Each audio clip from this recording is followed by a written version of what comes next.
रामकृष्ण हरी मंडळी, आज आपण जय एकादशीच्या व्रताविषयीची कहाणी घेऊन आलो आहोत. धार्मिक ग्रंथात असं म्हटलं आहे की मृत्यूनंतर व्यक्तीला त्याच्या कर्मानुसार विविध अदृश्य जगातून जावं लागतं. त्यातील त्रासदायक जगातून मुक्ती मिळण्यासाठी या जय एकादशीचं व्रत केलं जातं. जय एकादशीचं व्रत पूर्ण विधीपूर्वक पाळल्यास भगवान विष्णूचा आशीर्वाद सदैव तुमच्या पाठीशी राहतो. कृष्ण पक्षातील एकादशी पौर्णिमेनंतर येते आणि शुक्ल पक्षातील एकादशी अमावस्येनंतर येते. शुक्ल पक्षातील एकादशीला जय एकादशी म्हणतात. ही एकादशी शास्त्रात अत्यंत फलदायी असल्याचं सांगितलं जातं. एकादशीला भगवान विष्णूचे व्रत करतात. या दिवशी भगवान विष्णूची पूजा केली जाते. माता लक्ष्मीची पूजा केल्यास अनेक पुण्य लाभते. एकादशी तिथी ही 19 फेब्रुवारी रोजी सकाळी 8:49 सुरू होऊन ती दुसऱ्या दिवशी 20 फेब्रुवारीला 9:55 समाप्त होते. अशा स्थितीत 20 तारखेला जय एकादशीचे व्रत पाळलं जातं. तर पारण वेळ ही 21 फेब्रुवारीला सकाळी 6:55 ते 9:11 राहील. या एकादशी केल्याने जय एकादशी केल्याने सुख समृद्धी लाभते. पद्मपुराणात भगवान श्रीकृष्णाचे शब्द सांगितले आहेत.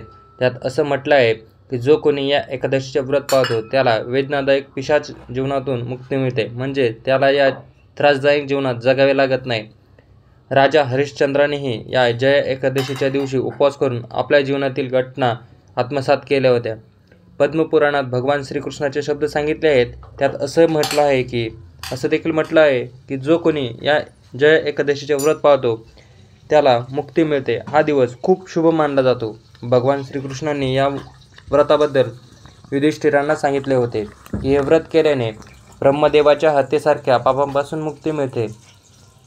तर त्याची कहाणी अशी की एकदा नंदनवनात एक उत्सव आयोजित केला होता. या स्वर्गातील नंदनवनात उत्सव आयोजित म्हटल्यानंतर या उत्सवात सर्व ऋषीमुनींना देखील आमंत्रित करण्यात आलं होतं. या महोत्सवात गंधर्व व गंधर्व मुलींचा नृत्य व गायनाचा कार्यक्रम होता. उत्सवादरम्यान अचानक पुष्यवती नावाच्या नर्तिकेची मल्यवान नावाच्या गंधर्वावर नजर पडली आणि तिला तो आवडला. यानंतर दोघे एकमेकांकडे पाहू लागले.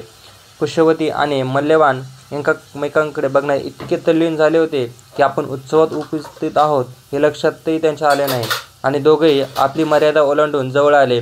हे पाहून सोहळ्यात उपस्थित असलेले सर्वच अस्वस्थ झाले. यानंतर इंद्रदेवाने पुष्यवती आणि मल्यवान यांना शाप दिला की ते पिशाच जगात भटकतील आणि आतापासून त्यांना स्वर्गात स्थान मिळणार नाही.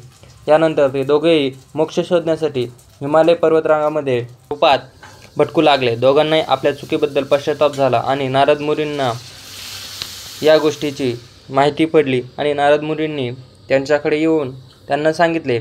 माघ महिन्याच्या शुक्ल पक्षातील एकादशीच्या दिवशी व्रत करून भगवान विष्णूचे ध्यान करण्यास त्यांना सांगितले. हे त्यांच्या विनंतीवरून पुष्यवती आणि मल्यवान यांनी केले.